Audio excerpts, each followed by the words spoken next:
Hi, everybody. So today I'm going to review chapter 3 of my book.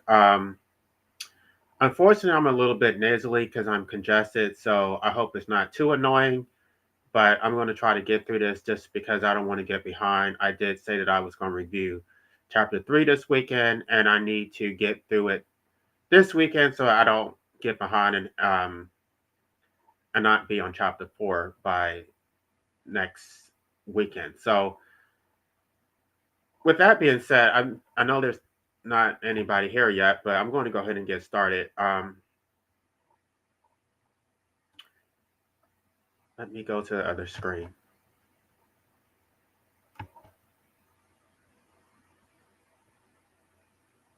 Okay, I'm just waiting for it to come up.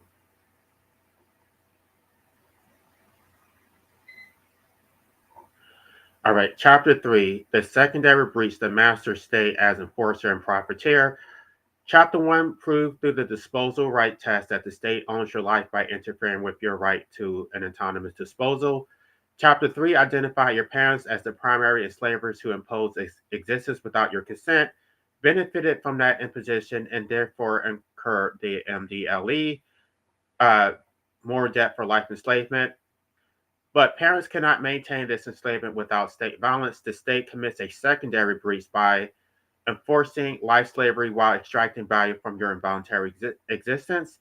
The state faces an impossible choice: either recognize your inalienable right to an autonomous disposal or provide full socialism as the minimum maintenance obligation for the living property it owns.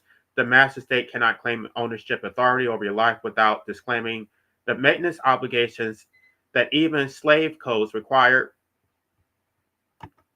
If the master state refuses both options, it reveals itself as illegitimate. Now, I know some of you guys are new, um, but I've already reviewed chapter 1 and chapter 2, so you can go back and listen to those live streams if you're coming to this channel recently. So, Justice Stevens' concurrence in Glucksberg contains the most glaring admission in the entire legal history of life slavery. Stevens explicitly articulated why the state prohibits an autonomous disposal, not for your benefit, but for the collective's benefit, and continuing to extract value from your involuntary existence. Here's the complete quote. The state has an interest in preserving and fostering the benefits that every human being may provide to the community, a community that thrives on the exchange of ideas, expressions of affection, shared memories, and humorous incidents, as well as the material contributions that its members create and support. The value to others of a person's life is far too precious to allow the individual to claim a constitutional entitlement to complete autonomy and making a decision to end that life. Read that carefully. This is the justice. This is a justice of the Supreme Court explaining why the state cannot allow you to opt out. The state has an interest in the benefits you provide to the community, not the benefits you receive, but the benefits you provide to others. What are these benefits? Stevens specifies the exchange of ideas, expressions of affection, shared memories, humorous incidents, and material contributions. These are benefits you generate for others. Your ideas enrich others' discourse. Your affection provides emotional value to others. Your memories provide others with shared experiences. Your humor entertains others. Your material contributions fund and support the community. And then Steve states the conclusion: the value to others of a person's life is far too precious to allow the individual to claim a constitutional entitlement to complete autonomy and making a decision to end that life. The value to others, not to you. You are too valuable to the collective to be permitted to opt out. This is the master state's policy justification for maintaining life slavery. The state prohibits your autonomous disposal because others benefit from your involuntary existence. The collective extracts value from you: ideas, affection, memories, humor, material contributions. This extraction is far too precious to permit your exit. Stevens attempted to frame this as one interest among many that the state must balance, but he revealed the policy's fundamental purpose. Life slavery exists to maintain a flow of benefits from you to the collective. This is the state's unjust enrichment articulated explicitly. Your continued enslavement enriches the collective. The collective receives value at your expense. You bear all costs of maintaining your involuntary existence while others receive benefits. Stevens catalog. The paternalistic mask is removed entirely. Stevens does not claim the state prevents your autonomous disposal primarily to protect you from poor judgment or temporary despair. He states openly that your enslavement serves a collective interest in continuing its extraction. Stevens' concurrence is the most honest judicial statement about life slavery ever published. It proves that the prohibition on autonomous disposal exists not to protect individuals, but to protect the collective interest in continued extraction of value from captive populations. To understand how the court legitimizes this arrangement, we must first examine the framework it established in Glucksberg. The case involved a challenge to Washington State's ban on physician-assisted suicide, brought by physicians and terminally ill patients who argued that the ban violated the due process clause of the 14th Amendment. Chief Justice Rehnquist's majority opinion rejected this challenge, establishing several key principles that reveal the court's underlying rationale. The opinion first held that there is no fundamental liberty interest in assistance in committing suicide. Now, you have to go back and read chapter 1 because I explained how they got this wrong. Because they basically they're not recognizing the Ninth Amendment, that we have inalienable rights under natural law, that that the Constitution doesn't create rights; it only enumerates rights which already existed. But they have abandoned the Ninth Amendment, and now they're going with substantive due process. So under substantive due process, they go with either a liberty interest or a property interest. And if you read chapter 1, I also address how that is incorrect interpretation of the Constitution, because John Locke explained that property is a bundle of rights, which is what did he say? It's okay. Well, person is the state. Basically, it's the person, the state, and services. I'm not sure exactly how he worded it, but those are the three criteria. Like all of no. Let me correct myself. It's the person, it's the estates, and it is liberty. Those are all considered property. But the court is basically making an arbitrary distinction between property and liberty, and so they're going to make a separate analysis. You have to reach out to one. I can't really sit up here and explain it all over again. That property interests have greater protection, greater scrutiny. A liberty interest is basically subject to balancing against competing state interests. Again, I'm not going to go into detail because I already explained that in chapter 1. The opinion first held that there is no fundamental liberty interest in committing suicide, finding no such right deeply rooted in this nation's history and tradition. This framing itself is significant. The court treated the question as whether there exists a right to assistance, not whether states have legitimate authority to interfere with inalienable disposal rights under natural law. Again, go back and read chapter 1 because I explained this in detail. The court then identified several state interests allegedly sufficient to justify the prohibition: preserving life, preventing suicide, maintaining the integrity of the medical profession, protecting vulnerable groups from coercion, and preventing the erosion of ethical standards. These interests mirror Stevens' catalog, focusing primarily on value preservation for others rather than welfare for the individual. The court in Glucksberg failed to establish any legitimate basis for state authority to prohibit one's autonomous disposal. The court's reasoning is circular. The state has an interest in preserving life, therefore the state has authority to prohibit an autonomous disposal without ever addressing the constitutional basis for said authority. But where does this authority come from? The court never explained the source of state authority to force your enslavement. The court simply asserted that the state has an interest, cataloged those interests, and concluded that those interests justify its authority. This is question begging.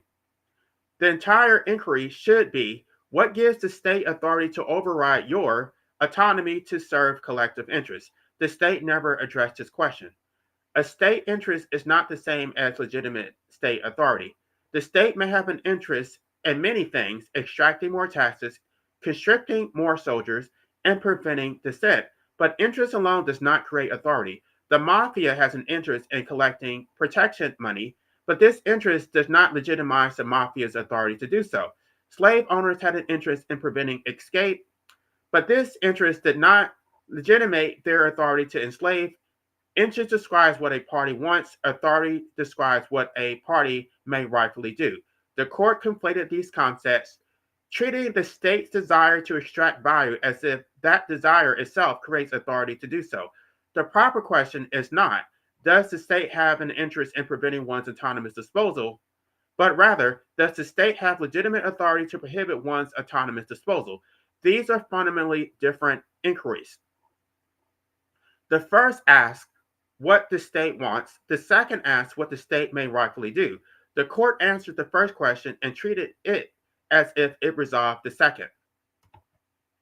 Under natural law theory, individuals possess self-ownership which cannot be alienated. The state derives its authority from citizens' voluntary delegation of individual rights. Since individuals possess disposal rights in a state of nature, and since the state's authority extends only as far as individuals have authority to delegate, the state cannot legitimately prohibit what individuals themselves have the natural right to do. Chapter 1 established this framework. Under social contract theory, legitimate authority requires ongoing consent. As Rousseau acknowledged, a government is legitimate only when each generation maintains, a government is legitimate only when each generation remains in a position to accept or reject it. The master state's prohibition on the right to an autonomous disposal eliminates this ability, rendering all state authority illegitimate.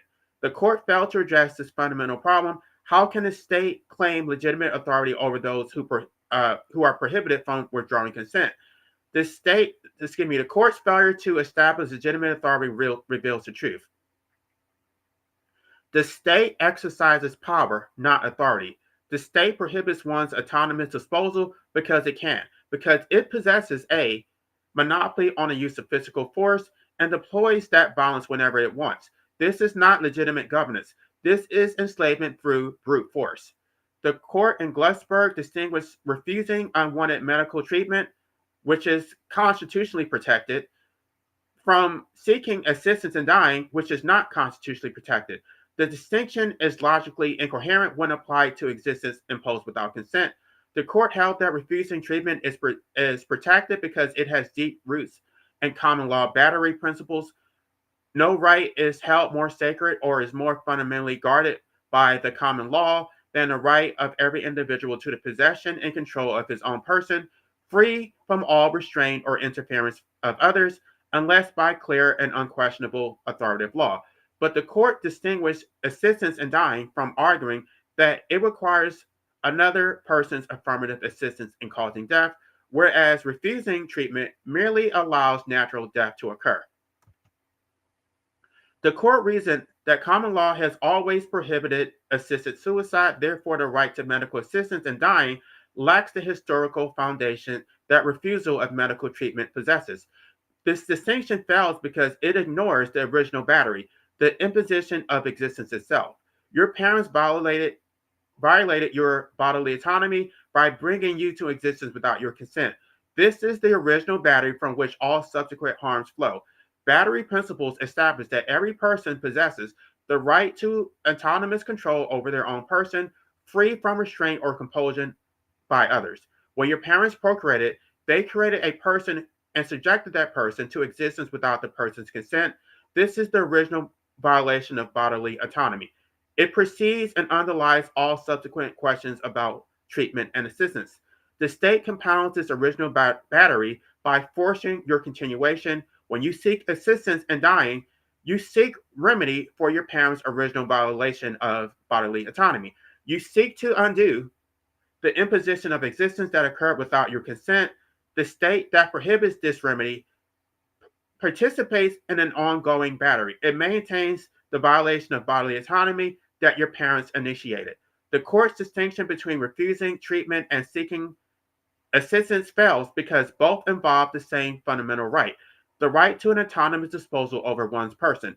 Refusing treatment asserts the right by rejecting continued medical intervention. Seeking assistance in dying asserts this right by rejecting continued existence itself. The court cannot coherently protect the right to refuse treatment while denying the right to seek assistance in dying because both rights rest on the same foundation: bodily autonomy and the right to be free from restraint or compulsion by others. If bodily autonomy protects refusal of treatment, it must also protect the refusal of continued existence, especially when that existence was originally imposed without consent. The term life slavery describes the condition in which the master state claims excuse me.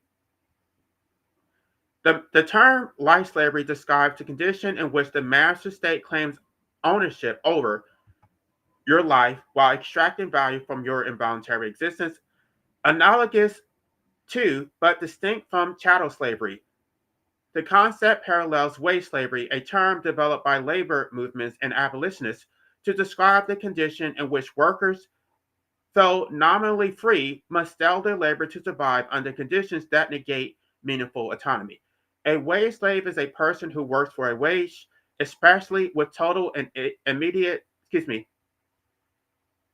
with total and immediate dependency on the income derived from such labor. The wage slave is not owned outright as chattel, but must continually rent himself to an employer to avoid starvation.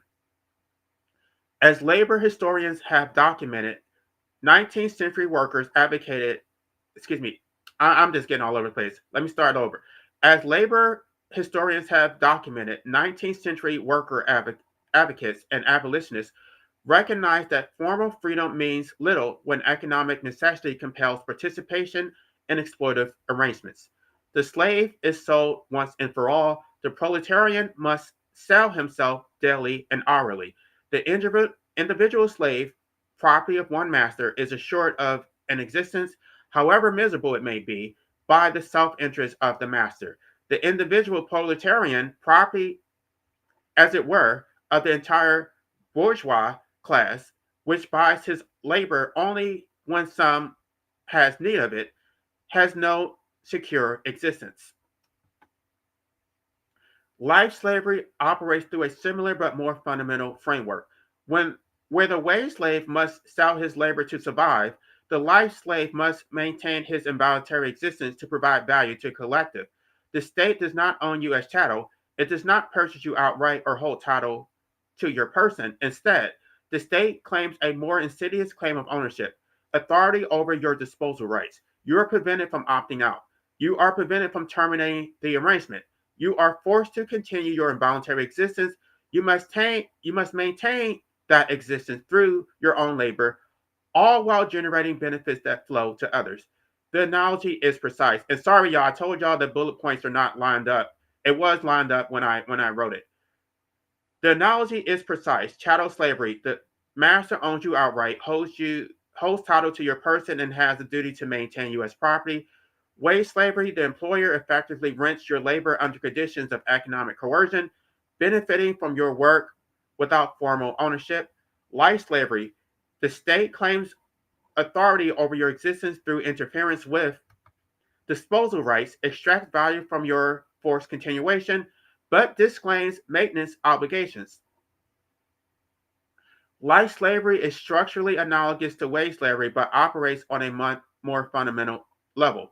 The wage slave must work to survive. The life slave is forced to survive in order to work. The wage slave sells his labor under economic duress. The life slave provides material contributions, an exchange of ideas, affections, memories, and humorous incidents under existential duress. The impossibility of a humane exit. The wage slave faces a threat of starvation. the life slave faces a threat of violent interference with disposal rights. Where wage slavery exploits economic necessity, life slavery exploits existential captivity. You are not owned as chattel, you are trapped in an involuntary existence and forced to generate value for a collective which refuses to release you while also refusing to maintain you. This is slavery not through ownership of the person, but through regulatory control over one's existence. The state monopolizes your disposal rights and extracts value from your inability to escape. Life slavery maintains an element that is more insidious than either chattel slavery or wage slavery. The systemic deception that your enslavement serves your own interests. The chattel slave knows he is enslaved. The master does not pretend that slavery benefits the slave. The master might claim slavery civilizes savages or fulfills a divine hierarchy, but the master does not claim to prevent the slave from escaping for the slave's own good. The relationship is transparent. The master owns the slave, extracts value from the slave's labor, and prevents escape to protect the master's own property interests.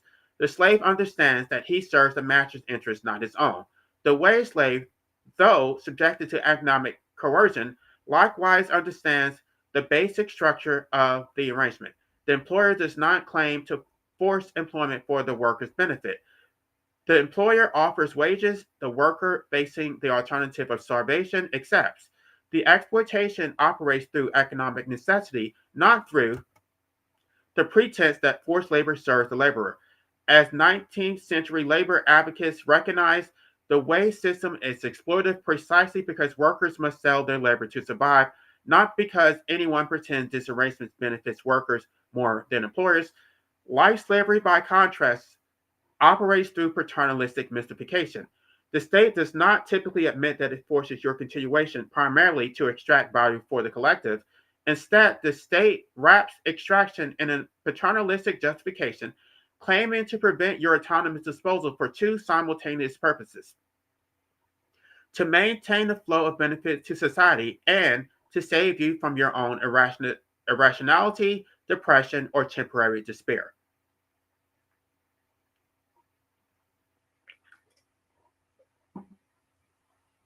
The paternalistic justification is not merely window dressing. The state genuinely claims to know what is in your best interest better than you do. But this paternalism serves its extractive purpose. By positioning itself as the wise parent protecting the childish fool, the master state obscures the fact that your involuntary existence primarily benefits others, not you.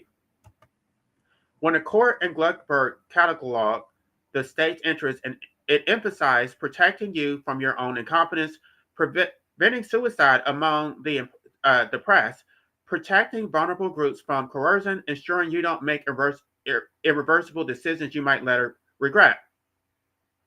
The paternalistic justification serves two functions. First, it obscures its extractive purpose. Justice Stevens revealed the truth.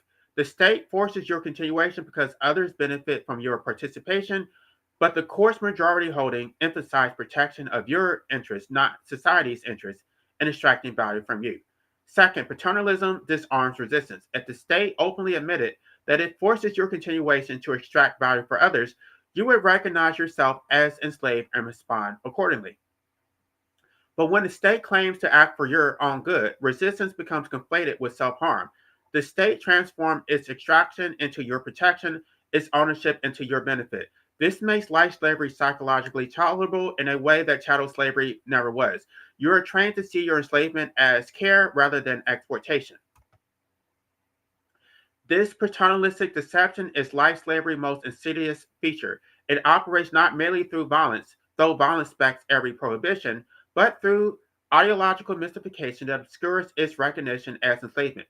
You are enslaved, but you are indoctrinated to see your enslavement as freedom. You are held captive, but you are trained to see your captivity as protection. Now, here's figure 3.1. I'm not going to blow that up. For those who already downloaded the book, you can look at that in more detail. Um, Figure 3.1 illustrates how two breaches operate together to create life slavery. The primary breach are your life enslavers, your parents. They impose existence without consent. They benefit from you. Through meaning, purpose, emotional satisfaction, legacy, social validation, they create the moral debt for life enslavement. They transfer the person to state authority without that person's consent. And I explained that in greater detail in chapter 2. Now, this is the secondary breach, the master state. The master state prohibits your autonomous disposal. You have no right to opt out. It extracts value from your involuntary existence in the form of tax revenue, workforce participation, material contributions, exchange of ideas. It refuses to provide full maintenance for your enslavement, for your involuntary existence. It compounds the original breach while being enriched from it. Together, these breaches create comprehensive life enslavement. Parents impose existence and benefit from it. The state enforces continuation and benefits from it. The life slave bears all costs with no remuneration and no escape. Jean-Jacques Rousseau, The Social Contract, provides devastating confirmation that the modern state's relationship to citizens operates as life slavery. While Rousseau claimed to establish the foundation of legitimate political authority, his own analysis reveals the illegitimacy of both the parental breach and the state secondary breach. Rousseau's condemnation of parental overreach is explicit. Even if for those who were saying that I was authoritarian for pushing anti-natalism, I really want you to pay attention to what Rousseau said. Even if each man could alienate himself, he could not alienate his children. They are born free. They are born men and born free. Let me start over because I want to make sure y'all let this sink in. Even if each man could alienate himself, he couldn't alienate his children. They are born men and born free. Their liberty belongs to them, and no one else has the right to dispose of it. This passage directly condemns procreation as it actually functions.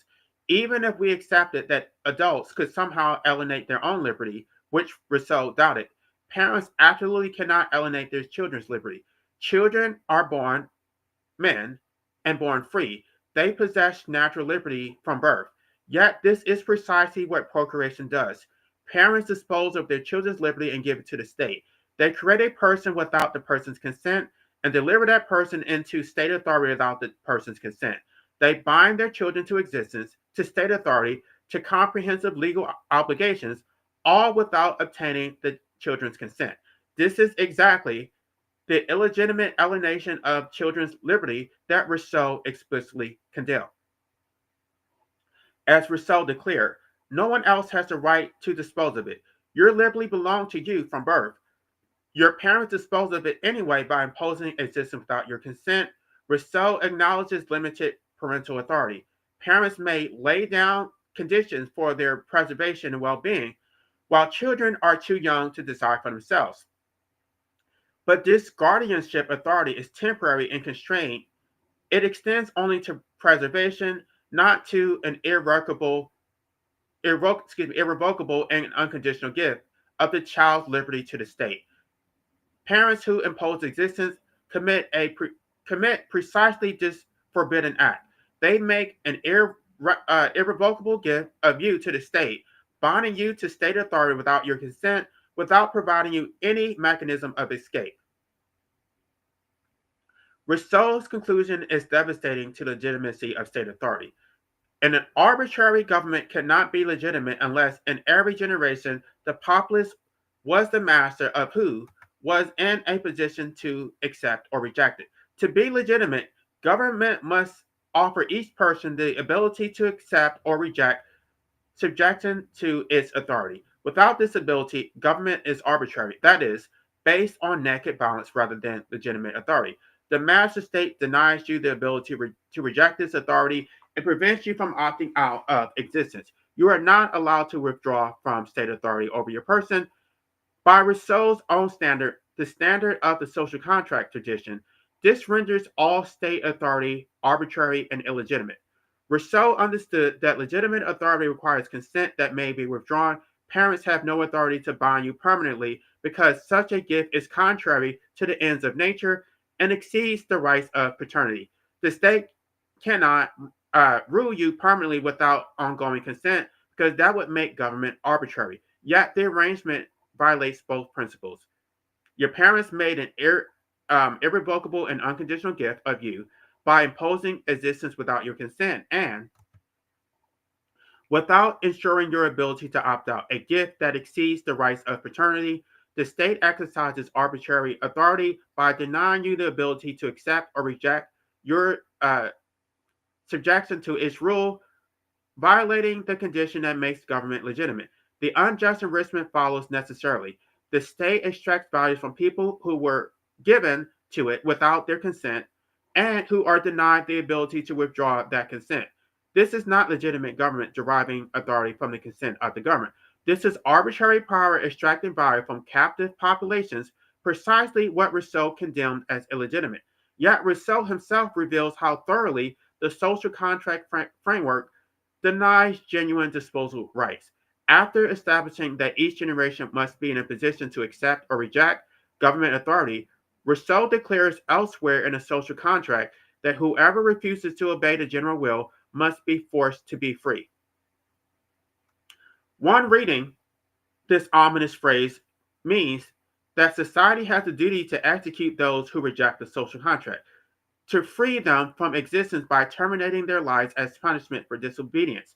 But Rousseau goes further. He explicitly articulates the state's ownership claim over your life. Now the citizen is no longer the judge of the risk that the law wants him to run. And when the prince says to him, "It is expedient for the state that you should die," he ought to die. Why? Because his life is no longer merely a natural good, but is a gift made conditionally by the state. It is conditional on his always meeting the state's demand.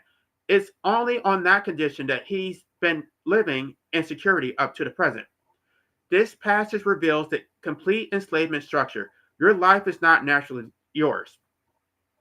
It's a gift made conditionally by the state. The state claims to have given you your life as a conditional grant. The state which grants this gift may revoke it when, the state which grants this gift may revoke it when expedient for the state. You are no longer the judge of when you should die. The state decides. When the state commands your death, you ought to die because your involuntary existence was always conditional on serving state purposes. Your life was never yours. It was always the state's property. Lent to you, conditional, revocable at the state's discretion when your death becomes expedient for collective interest. This is the dual breach articulated within the social contract theory. Your parents gave you life. The state claims that gift as its own conditional grant. You never owned your life. It was always the state's gift, revocable at the state's discretion. The state prohibits your autonomous disposal while claiming authority to dispose of you when your death serves state interests. The master state controls your disposal rights completely. You may neither dispose of yourself nor refuse the state's disposal of you. Let me see if there's anybody here before I keep going. Well, I promised that I was going to do it, so. Okay, do you want to debate? You can debate me when I'm done, but you're not going to pull up. So if you have anything substantive to contribute, that's fine. If you want to debate me, that's fine. But trolling, I'm not going to tolerate that. I have very limited time and I have very limited patience. So it is what it is. You can pull up or you can shut up. Now,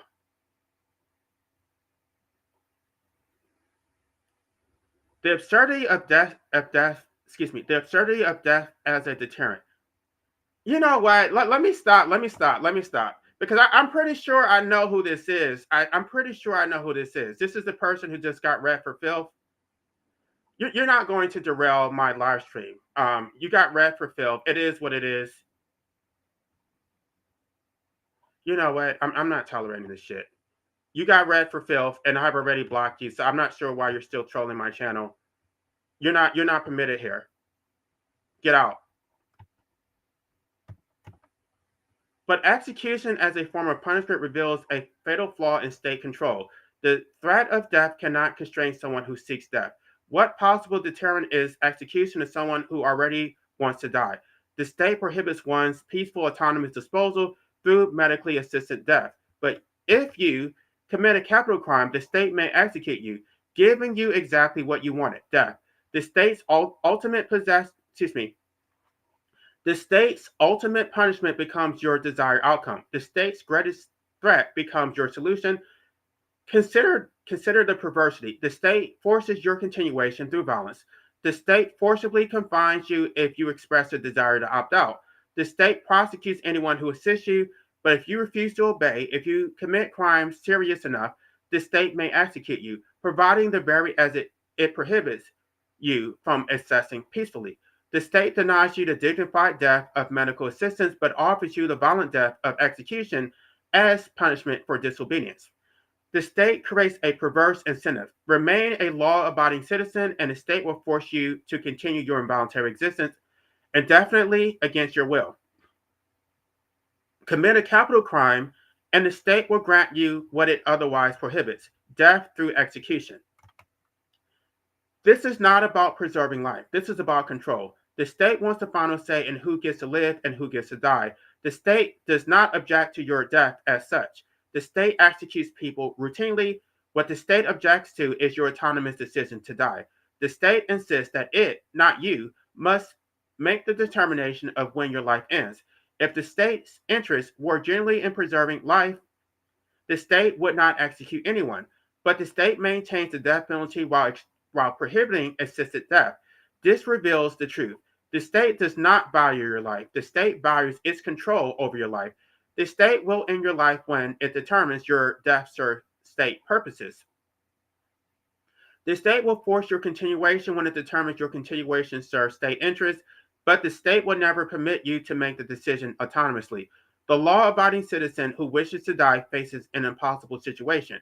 Remain obedient and be forced to continue your involuntary existence indefinitely, bearing all costs while generating value for others, or commit serious crimes, harm innocents, violate others' rights, and obtain through state violence what the state prohibits you from attaining as a law-abiding citizen: death. The state is literally incentivizing those who want to die to become criminals. A person who obeys the law but wishes to die must continue suffering, continue generating value for extraction with no legal path to a peaceful exit. But a person willing to commit capital crimes can attain exit through state violence. This arrangement reveals a deeper logic beneath its apparent contradiction. The system simultaneously denies a peaceful exit while reserving a violent exit as punishment, not through incompetence, but through design. By forcing people into a false binary between enduring an unwanted existence or committing atrocities to achieve execution, the state serves its primary interest, maintaining control over both life and death. The contradiction is the point. A system generally concerned with reducing harm would invert these incentives, providing a dignified autonomous exit for those who peacefully choose it, while reserving punishment for those who violate others. But such clarity would require the state to acknowledge what it prefers to remain unexamined. That its monopoly on determining who may die and under what circumstances serves institutional power rather than individual autonomy or public safety. The state cannot provide a consistent framework because doing so would be to acknowledge one's natural right to self-ownership. The state must maintain its prohibition on the right to a peaceful exit to preserve its ownership claim. The state's control is more important than rationality, more important than preventing crime, more important than avoiding incentives for people to harm innocents in pursuit of execution. This arrangement reveals the absurdity at the heart of state control. Death is the one thing even a state cannot control. The state can kill you, but it cannot make death a punishment for someone who welcomes death. The state can threaten you with death, but this threat becomes hollow when directed at someone who seeks what the state threatens. The state's obsession with coercive control blinds it to the existence of autonomous rule. Let me read that over. The state's obsession with coercive control blinds it to the existence of autonomous moral agents capable of self-governance without the threat of violence. What restrains the person who seeks death from violating the social contract is not fear of execution, which he may welcome, but his own moral commitments to avoiding harm to others. The person who wishes to die but refrains from harming others demonstrates independent moral agency. He could obtain his desired outcome, death, through the commission of capital crimes. the state would execute him, solving his problem. Yet he refrains, not because armed men threaten him, but because he possesses ethical commitments that constrain his actions even when state threats become meaningless. State authority predicated on the necessity of external constraint cannot acknowledge this. The state cannot admit that those who most desire death are often most capable of exercising restraint through genuine ethical commitment rather than fear of punishment. To acknowledge this would be to admit that state violence is not the foundation of social order, that people can and do govern themselves through internalized moral principles that operate independently of and despite state coercion. The arrangement reveals the inversion of disposal rights. You cannot opt out peacefully through an autonomous disposal, but you can be forced out through execution if you refuse to obey. The state denies you authority over your death while claiming authority to execute you for disobedience. You have no right to dispose of yourself, but the state has the right to dispose of you. The state monopolizes the authority to end your life, whether by prohibiting your autonomous disposal or by executing you for refusing to comply with its commands. Either way, you do not own your life. Either way, the master state controls your disposal rights. The only question is whether the master state exercises those rights by forcing your continuation or by forcing your termination. But the state's control is ultimately illusory.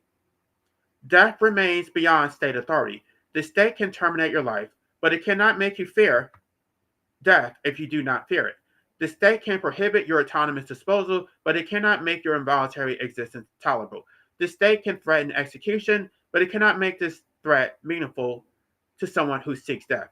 Death is the limit of state power. The state that forces your continuation through the prohibition on an autonomous disposal admits that its authority is illegitimate and derives solely from the threat of physical force. If one generally prefers death to continued enslavement, the state's entire mechanism of control collapses. The state can cage you, extract value from you, deploy violence against you, but it has no control over your response to its death threats.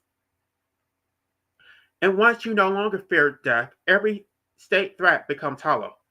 Rousseau's framework, like all social contract theories, is not based on genuine consent, but because it denies the right to opt out. You cannot meaningfully accept or reject an arrangement when rejection, you cannot meaningfully accept or reject an arrangement when rejection requires committing a crime and being executed for it. This is not a voluntary agreement. It is a false choice between being punished for compliance or being punished for noncompliance. Genuine consent requires the ability to withdraw consent without punishment. If one can only leave an arrangement by committing a crime to authorize his execution, he is not free to leave. He is held captive by his refusal to harm others. The freedom to reject the social contract through criminal disobedience is analogous to the freedom of a slave to escape by provoking his master to beat him to death. A legitimate arrangement would provide unconditional and autonomous disposal rights. One should be allowed to opt out without committing any crime, without facing any punishment, simply by accessing medically assisted death with dignity. But neither Rousseau nor the modern state offers this. Rousseau offers execution for disobedience. The modern state offers involuntary continuation backed by involuntary commitment, criminal prosecution for those who assist, and comprehensive interference with disposal rights. Neither framework provides genuine consent because neither permits the right to opt out. Duties without rights make slavery, rights without duties make anarchy. This maxim captures the fundamental structure of legitimate social relationships. Legitimate authority creates reciprocal obligations. If you owe duties to another party, that party owes corresponding rights, respecting duties to you. If someone claims authority over you, they must accept responsibility towards you. The master who claims ownership must maintain his property. The parent who creates a child must provide for that child. But the master state's relationship to you violates this principle completely. The master state claims you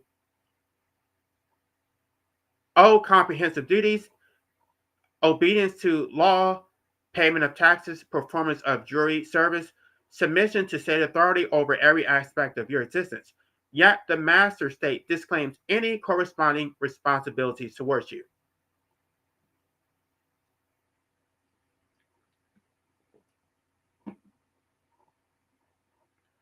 Excuse me. The master state demands everything from you. Obedience. You must obey every law the master state enacts, backed by threat of violence. You cannot opt out of laws you find unjust, immoral, or oppressive. Disobedience results in fines, imprisonment, or death. You must surrender portions of your income and property to fund state operations. The master state does not ask for your consent to each expenditure. The master state extracts what it determines you owe using armed enforcement to collect. You must serve on juries when commanded.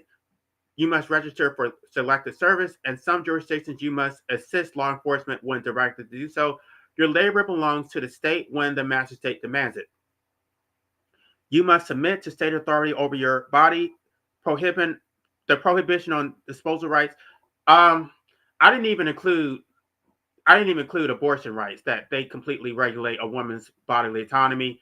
But it's implicit in what I'm saying, that the master state has superior disposal rights over your own person, which includes reproduction. So you must submit to state authority over your body, your property, your movement, right? Your associations, and your expression. These are comprehensive duties. You owe obedience to state authority over virtually every domain of your existence. The master state claims total jurisdiction over your person. Yet the master state claims no corresponding duties towards you, no duty to protect.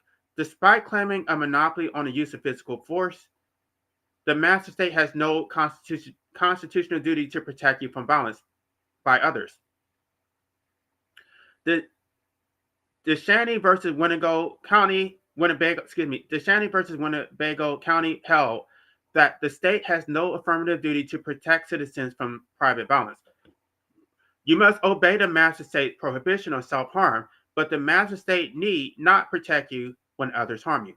Despite forcing your continuation through its prohibition on your right to an autonomous disposal, the master state has no duty to provide the resources necessary to make your involuntary existence tolerable. No constitutional right to housing, health care, food, or income. Despite requiring you to work to avoid starvation, the master state has no duty to ensure economic opportunities exist. You must participate in the economy, but the master state need not ensure that the economy provides opportunities for participation at living wages.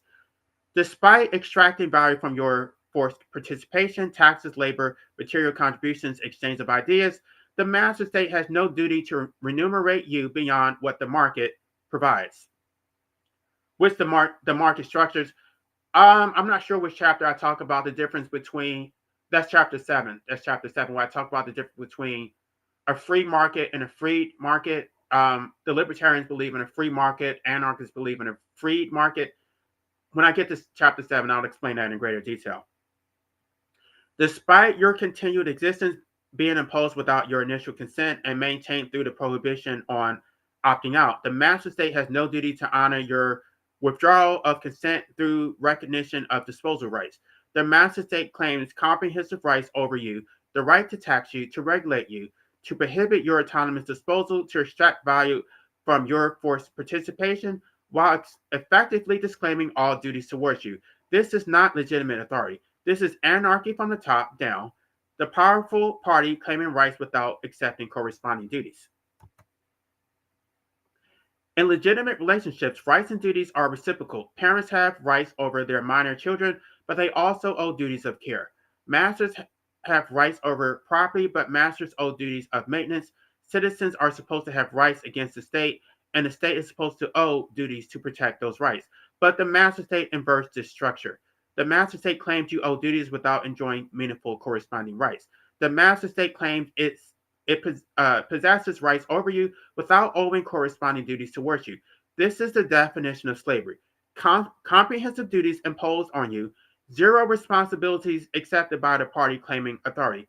Justice Stevens revealed the state's extractive purpose when he acknowledged the state's interest in the value you provide to society.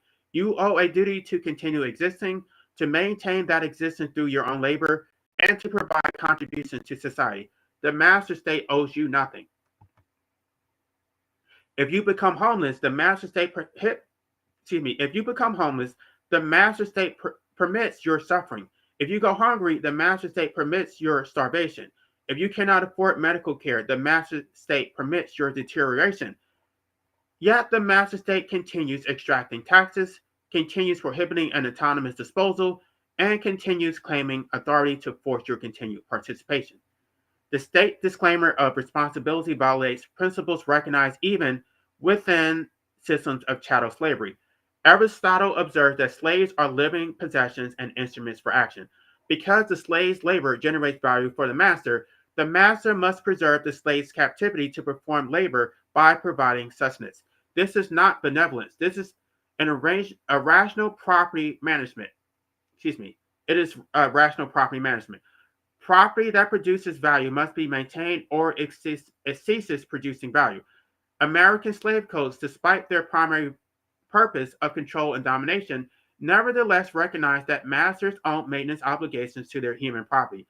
The South Carolina Slave Code of 1740 mandated that slaves were entitled to sufficient food, clothing, and shelter, and section, I'm not even sure whatever that is, permitted slaves to file complaints against owners who failed to provide basic necessities, authorizing courts to order relief. Similarly, Virginia's slave code required masters to provide sufficient food and clothing. Y'all probably didn't know that, right?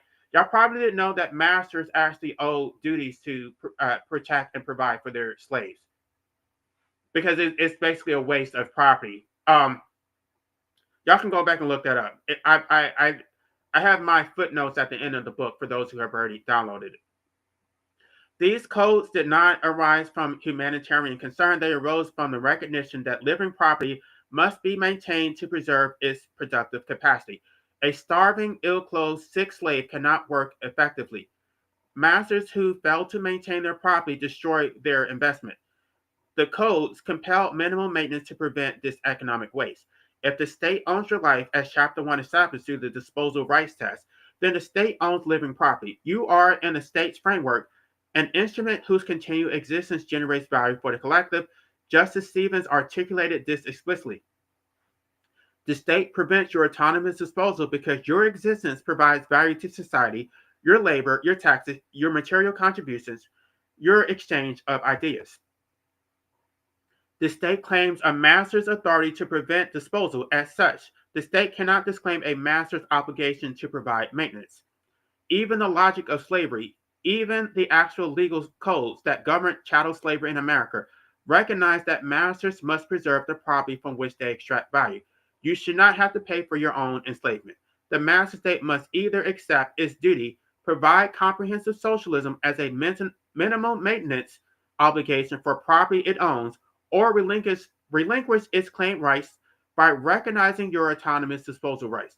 The master state cannot maintain both positions, claiming total authority while disclaiming all responsibility. Chapter 2 establishes the unjust enrichment framework. One party receives benefits at another expense, under circumstances making retention unjust. Here we apply this framework to state action. Element 1, the master state is enriched. The master state receives comprehensive benefits from your continuation. Tax revenue from your income, property, and consumption. Workforce participation maintains economic productivity. Consumer spending generates economic activity. Material contribution to society, as Justin Stevens acknowledged, exchange of ideas, expressions of affection, shared memories, and humorous incidents enrich collective life. Political legitimacy is derived from population size and participation, military and civic service when demanded. These benefits come entirely at your expense. You bear all costs for maintaining an involuntary existence, time, labor, resources, and suffering. The master state extracts value without providing adequate maintenance. You must work to generate the income that the state taxes. You must participate in the economy to maintain the productivity the state requires. You must provide the contributions and exchanges that benefit others. You bear comprehensive costs to provide benefits that the state extracts. Element 3, retention is unjust. Circumstances make the master state retention of these benefits unjust.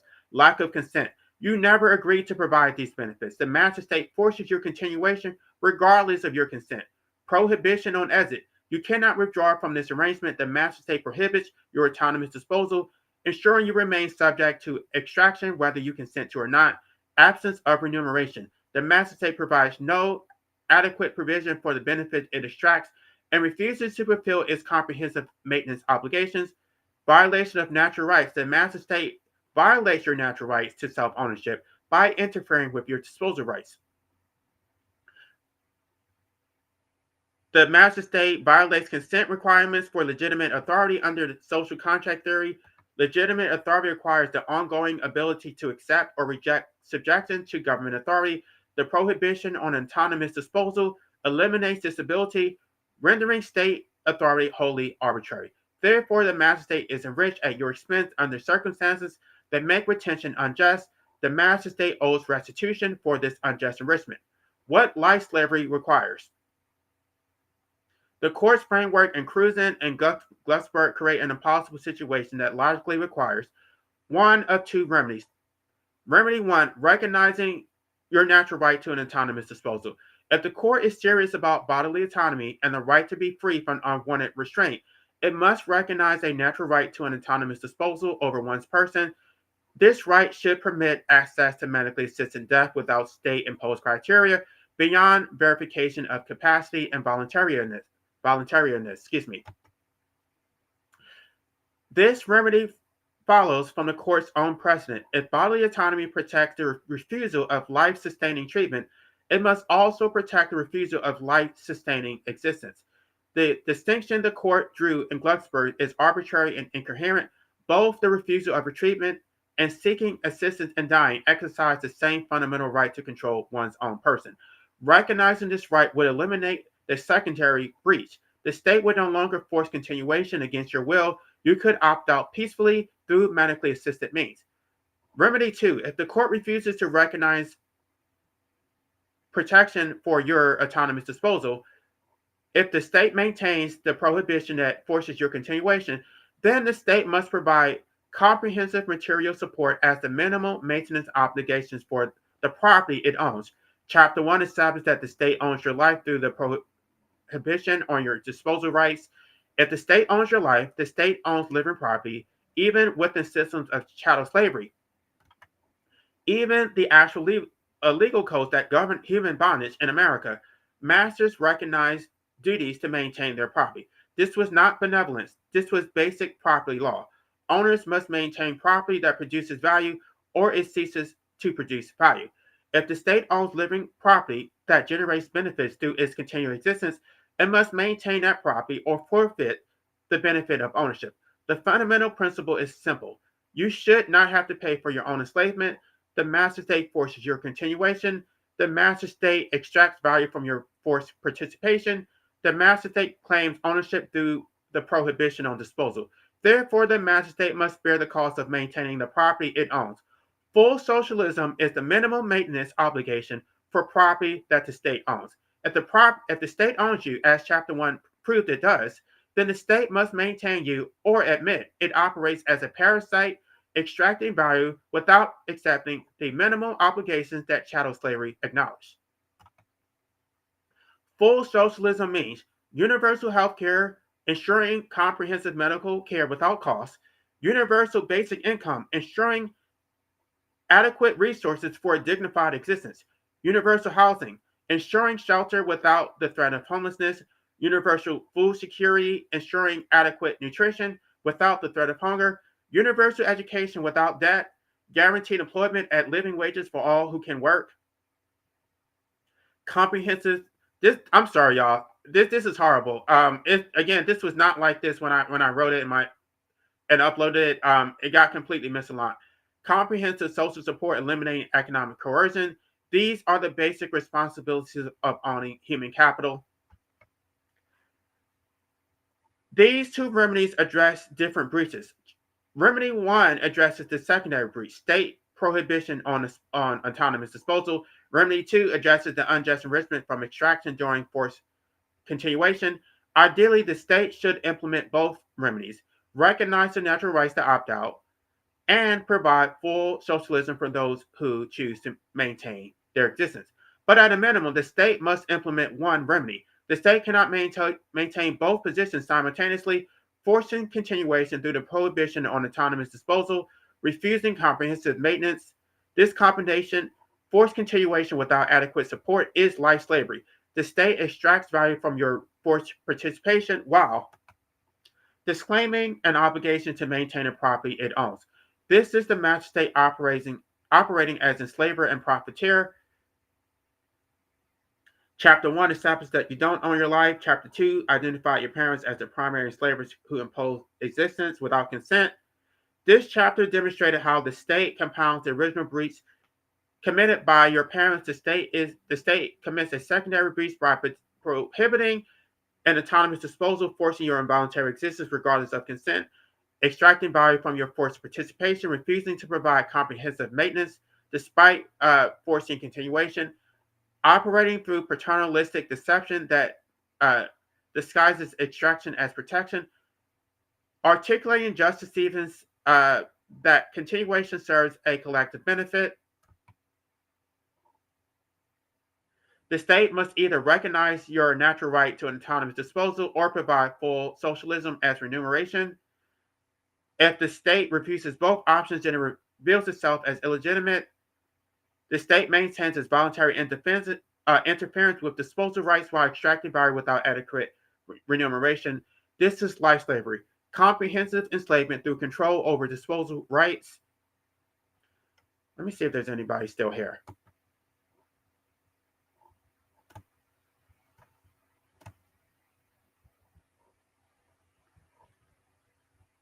Okay, well, I'm glad that one troll is gone.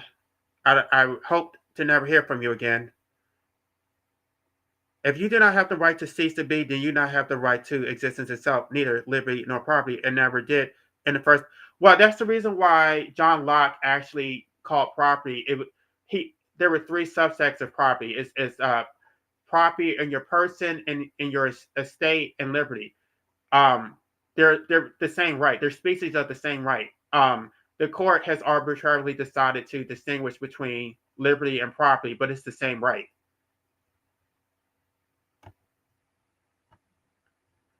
From where there is one thing lies the other, existence or cessation of being. One must have the ability to willfully decide what to do with both, or else they be a supreme prisoner. I'm not even going to say prisoner. I'm going to say slave. I'm going to stick to my language because it's worse than just being a prisoner, because they're extracting value. They're extracting tangible benefits, financial extraction, subjugation, a complete deprivation of natural rights, and you don't have the ability to escape. So, a prisoner, provided you're not well, I mean, I guess you would say you're a prisoner, but I would go further to say that you're a slave. Like you're no, I would say, I guess, like, if you're a slave, then you're a prisoner. So I would go with the broader concept, which includes being a prisoner. So you're correct, but I think it's more precise to say that you're a slave. Um, all slaves are prisoners because you're held captive. You can't escape. You don't have any fucking rights, and your existence serves others. Like, others are extracting value from your existence. It does not benefit you. Um, right. So that troll, I was going to allow him to come up here and debate me, but I recognize who that troll was, and he's not welcome on my channel. So um, he got read for filth yesterday. You're not welcome on my channel. Poof, be gone. Do not ever come back here again.